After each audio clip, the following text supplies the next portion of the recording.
There's another player that has wronged Caitlin Clark, and they're out of the league. Indiana Fever in the Chicago Sky here from Wintrust Arena. The Fever have really stretched out this one. It finally happened. Diamond DeShields, the one behind what's now called the season's dirtiest hit on Caitlin Clark, is facing serious consequences. Going after the WNBA's top star comes with a heavy price. Is no longer in the league because she not only got let go by the Chicago Sky, she has been let go by the New York Liberty, and she's crying online about Suspension? Try exile. The league didn't just bench her, they shut the door for good. No team will go near her now. She's untouchable. From strutting into arenas to breaking down after games, Diamond's downfall is harsh. One reckless hit on the league's brightest star cost her everything. Now she's jobless, alone with a duffel bag, and the look of someone who lost it all in a single moment. Drop your thoughts in the comments. Did she deserve this? Stay tuned. Is trying to cut in this position right here, and Diamond DeShields just body checks her. Like, it's a foul. This sequence of play was wild. Absolutely wild. Let's be honest. This wasn't just a lineup tweak. This was the WNBA's front office sending a loud, clear message. Mess with Caitlin Clark, and you're not just looking at fouls or techs. You're risking your entire career. No sugarcoating it. Clark gets hit from behind, how bad, egregious it was from Diamond DeShields, and Caitlin Clark jumps up and runs away from Diamond DeShields. But here's what's lighting up the internet. Why the wait? Why did the WNBA hold off until outrage exploded? And now, who's sweating? Wondering if they're next? We're breaking it all down, from that infamous hit to the backlash that rocked the league, and the steep fall of a once promising player who made the mistake of targeting the game's biggest star. the league is getting rid of the Caitlin Clark haters. DJ Currency better move on eggshells, bro.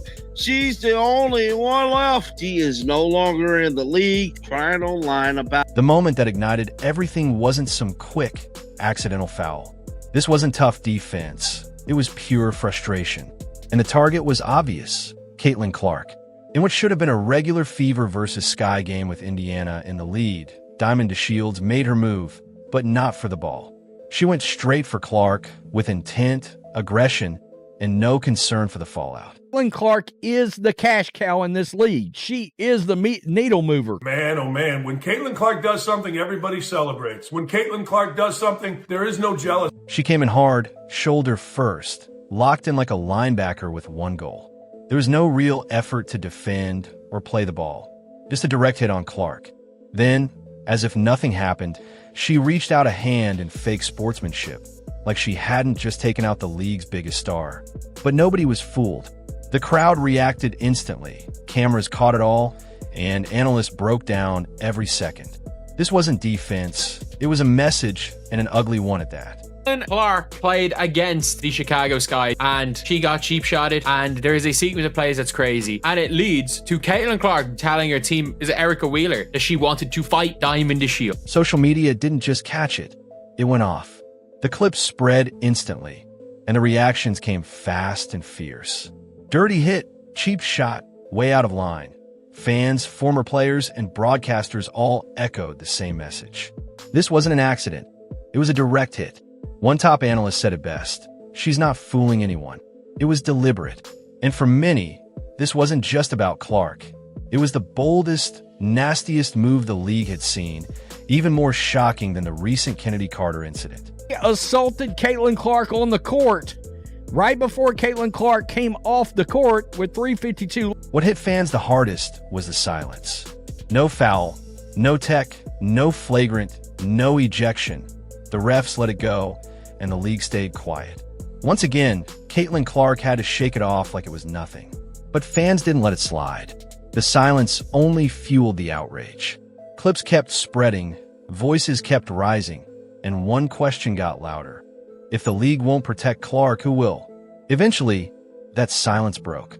The WNBA saw that the spotlight on Clark also meant pressure on them, and ignoring it was no longer an option. DeShields actually getting waived from the Connecticut Sun just one day prior to tomorrow's May 16th, WNBA's 2025 season tip-off. She looked heartbroken and in pain, with the news of her being waived from the Connecticut Sun. Getting waived is crazy because, What do you do after you get waived? I got all my stuff up here that I drove in a rental car from Atlanta, and now I have to drive all my stuff back to Atlanta. Behind closed doors, the punishment was coming. DeShields might have dodged immediate penalties, but everything changed fast. Her minutes disappeared, her role shrank, and Chicago moved on quietly. No goodbye, no statement, just erased. Then New York gave her what seemed like a second chance, a comeback, but it didn't last. The Liberty cut her without a second thought. Fans still hoped when Connecticut signed her near preseason, but just a day before opening night, she was gone again. This time, it felt final. No plan, just an ending. WNBA commissioner playing in house with these Caitlin Clark haters. Then came the Instagram post. No loud statements, no anger, just pure, raw pain. A simple caption about loss, a blurry photo, and the heavy weight of someone who finally understood the message. The league had spoken, and she knew deep down it wasn't going to change. 3 to 5 boxes, but I have more than 3 to 5 boxes worth of stuff. If you are not producing, okay, if you're not giving them what they need, if you're not putting them stats up, if you ain't putting up no numbers, you're gonna be out of a job. Again, look what just happened to Haley Jones. She just was on Instagram the other day, excited about closing on her home. The very next day, the Atlanta Dream. Diamond DeShields sat alone in her car, surrounded by bags and quiet. In a video she shared, she looked drained, deep sorrow that doesn't shout but stays heavy. She explained how she'd driven all the way from Atlanta, hopeful to start fresh with the Connecticut sun. But just hours before the season began, she got the call, cut. No goodbye, no reason, just a cold end. To make things worse, she couldn't even rent a car to move her things. The team promised to send a few boxes, but she had way more than that. It wasn't just her stuff, it was everything. A career's worth of dreams, wrapped up in silence and heartbreak. Lovely Lee Ross always says, women in sports do not want to see other women in sports succeed. It's just the way they're built. That's all I see. They try so long to get respect for women's basketball, and then they treat it like a junior high school girl's locker room. Junior high school girl antics on. Some are calling it a silent lifetime ban. Not official, but clear in how she's been handled. Diamond DeShields' fall is now one of the most public in WNBA history. And it's not just fans paying attention. Players, reporters, and insiders are all watching. One sportscaster put it bluntly, they're cleaning house, and she's the latest to be swept away. The Diamond DeShields flagrant foul on Caitlin Clark was more dangerous than the Kennedy Carter. If you've been paying attention, the signs were clear. Kennedy Carter playing overseas and DeShields suddenly gone. This isn't chance, it's a purge. The WNBA is making a statement, and Diamond's become the example. Her career didn't end because of skill, but because of that one intentional moment, a reckless hit on Caitlin Clark. No regret, no apology, just defiance. Now, that single act overshadows every stat, win, and highlight she ever had. Two sides who think she is only popular and does have the notoriety and recognition that she does because she is white. There is the other side that says, you guys are crazy, you're all jealous of her, and the online response was harsh. When Diamond asked for help moving, one person mocked, "She gonna cry in the car?" Another said, "Play stupid games, win stupid prizes." Sympathy was rare because this wasn't just about one hit. It was about her attitude. A pattern of aggression and refusal to change. The league had enough. The WNBA drew a clear line, and Diamond crossed it. Her fall wasn't just personal. It exposed months of hidden tension. The truth is, it didn't start with that foul. It began the day Caitlin Clark joined the league and changed the game. That's what a lot of these women are doing, is they feel like what we have done for this game, this young player has come into our game, and she's getting way more respect and all that stuff than we are. As she should. The young girl is a baller. The young girl has people watching because of the way she can shoot this basketball like Steph Curry. Steph Curry can't dunk. Steph Curry don't do none of that in the game. He can probably dunk by himself, but he don't really do none of that in the game. He is a shooter, and fans tune in to see Steph Curry. When I look at Caitlin Clark, fans are tuning in to watch her. And you know who that's helping?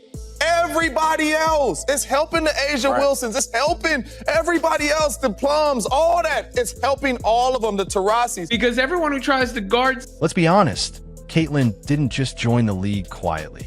She burst in like a storm, breaking records, filling arenas, and drawing the attention the WNBA had only dreamed of.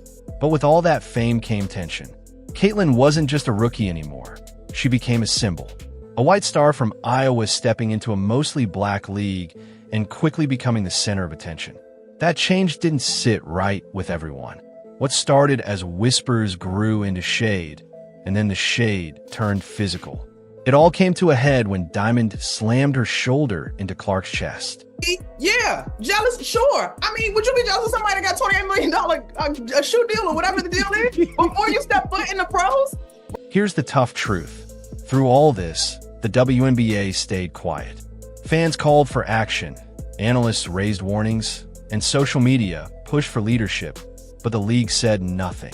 Commissioner Kathy Engelbert avoided every opportunity to stand up for the league's biggest star. The silence grew so loud and uncomfortable that people started to wonder, did NBA Commissioner Adam Silver have to step in and take charge? There's also been increased scrutiny about the quality of refereeing. Curious if there has been any conversation about whether it's referee pay, referee training, anything to ensure that is as good as it can be. Yeah, and the one thing as a very long-term sports fan I know is that officiating and refereeing is always at the top of a fan's list, of the media's list. Obviously, we work hard on training. We work hard on consistency. Obviously, not every, there's. And then there's the tough topic, race. It's uncomfortable, but ignoring it won't help. Many of Caitlin Clark's toughest moments on the court have come against black players. When both black and white commentators see a clear, troubling pattern, it's a conversation that can't be avoided. Caitlin isn't just facing hard fouls. She's getting booed, overlooked, and targeted, all while carrying the spotlight for the whole league. Same thing. Why her? Well, I was just about to say same thing for Angel Reese when I had a chance to cover their games. But I think Caitlin represented, and again, some of this to me probably is not fair to her because it was not anything that she said or was truly based on her personality, but she was a white girl from the middle of America. Some say this isn't really about race, but about resentment, and that has some truth. Clark never asked to be the WNBA's next big star. She earned it. But her fast rise, the endorsements, the interviews, the MVP talk, left many veterans behind. To some, she wasn't a sign of hope. She felt like a disruption. Players like Diamond didn't see her as a boost to the league. They saw her as a threat to the foundation they'd built through years of hard, unrecognized work. Represented a whole lot to a lot of people, whether that is truly what she prescribed to or not. We can all say she is a dynamic basketball player and a force both on the court and the marketing sense. But I do think same thing with folks that may have fallen in love with Angel Reese that she may or may not have agreed with everything they had to say either. We attach our fandom to these icons for all types of reasons. But here's what they missed. Caitlin Clark isn't just a player. She's a movement. With every foul, every shady comment, every confident interview, her profile only got bigger. She handled it all with grace, and the world noticed. So when Diamond's time in the WNBA ended, it didn't feel like a tragedy. It felt like the sport drawing a clear line. Her exit wasn't just personal, it was a statement. The league is moving forward. Whether it was Adam Silver behind the scenes or a group decision, one thing is clear.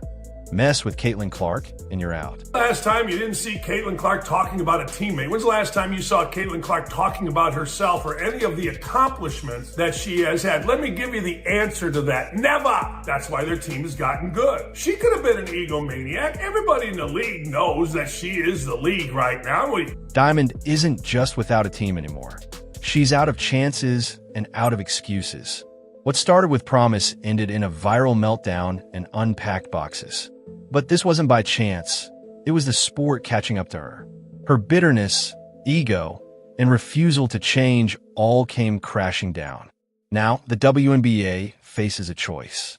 The Caitlin Clark era is here. The bar is higher, and the pressure is real. The league must decide, protect its future or hold onto old drama. Because Caitlin isn't just the present, she's the future. and anyone who can't grow will be left behind. Share your thoughts in the comments, hit like, subscribe, and turn on notifications. Click the video on screen. We'll see you next time.